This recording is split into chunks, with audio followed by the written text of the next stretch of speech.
children of all ages, the one and only Charlie Brown.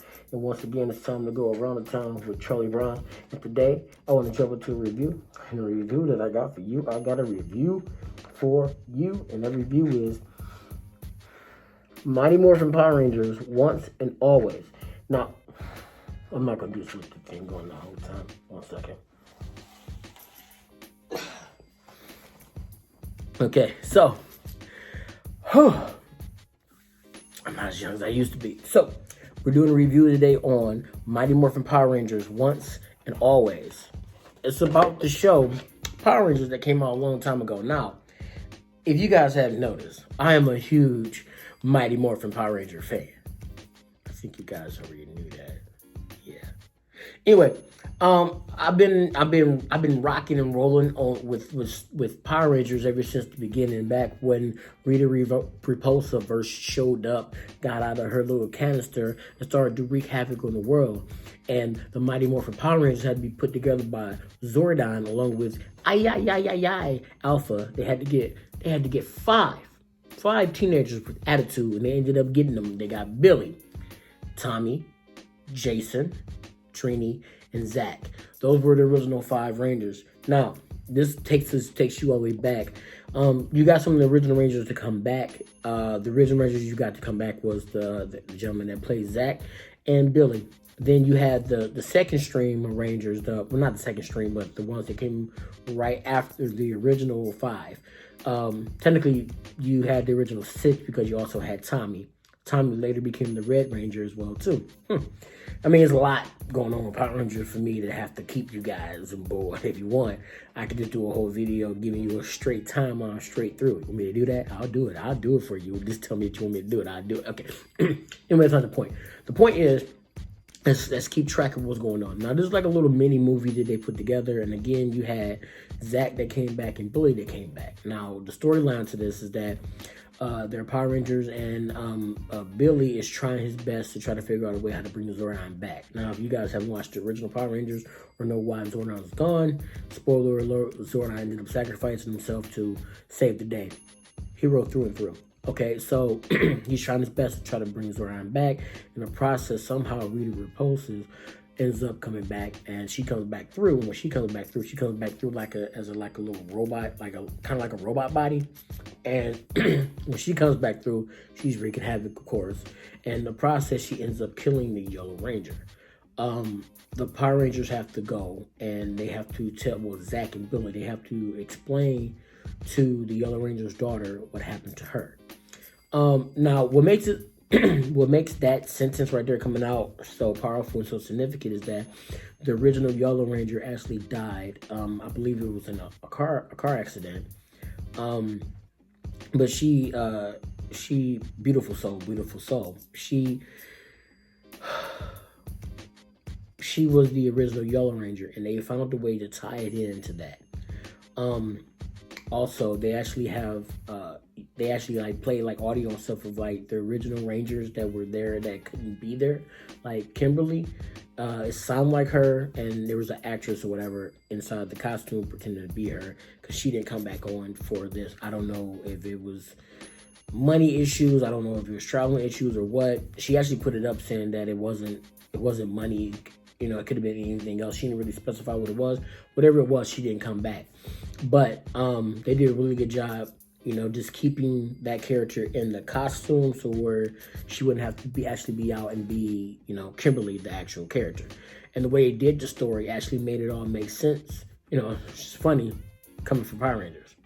Anyway, and again, they throw everything at you like kind of like the original Rangers, what they used to go through, like when the bombs would blow up, and then they would like the bomb would blow up, and then they would go away from it and stuff.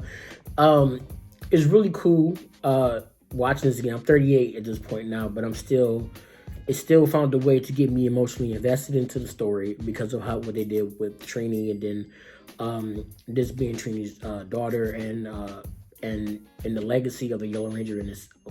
They actually brought back Tanya, as well as the character Adam. They brought Adam back as well too. They didn't have as much on-screen time, but they actually came back too. If you guys remember them from the Mighty Morphin Power Rangers movie, they were in there.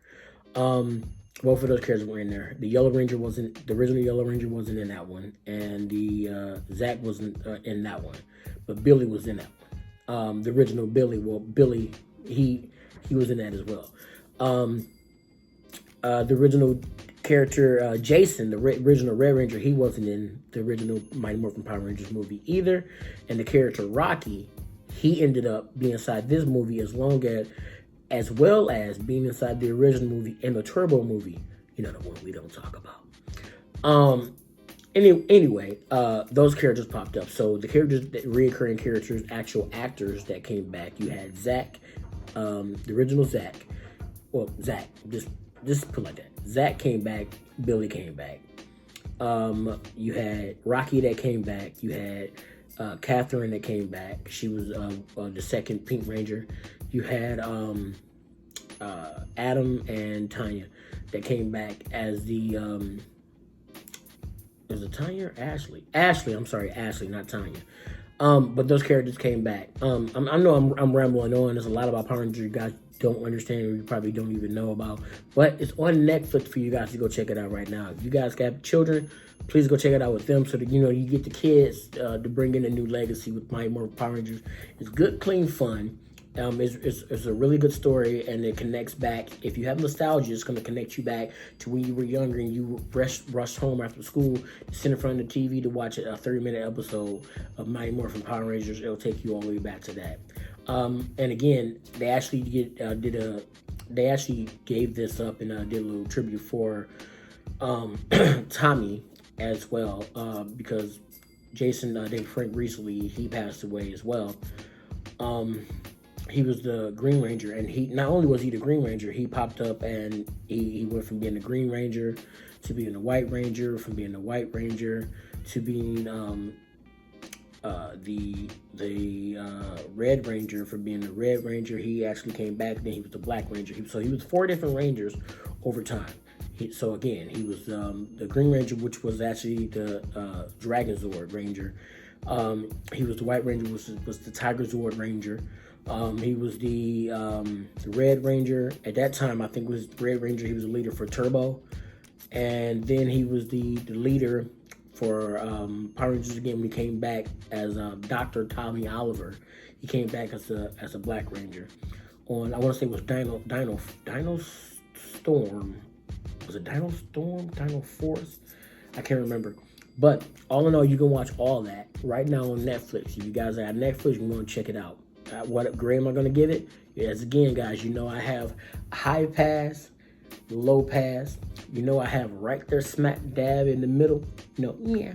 Then you also have high fail and low fail. And it's nowhere down there. I'm going to give it a high pass because, again, when it's nostalgia come in, they did a really good job with bringing you back to how Power Rangers felt, giving you that feeling of Power Rangers.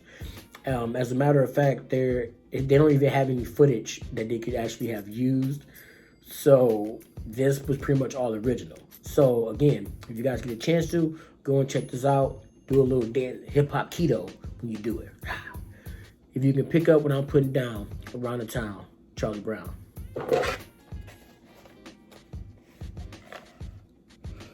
Yeah!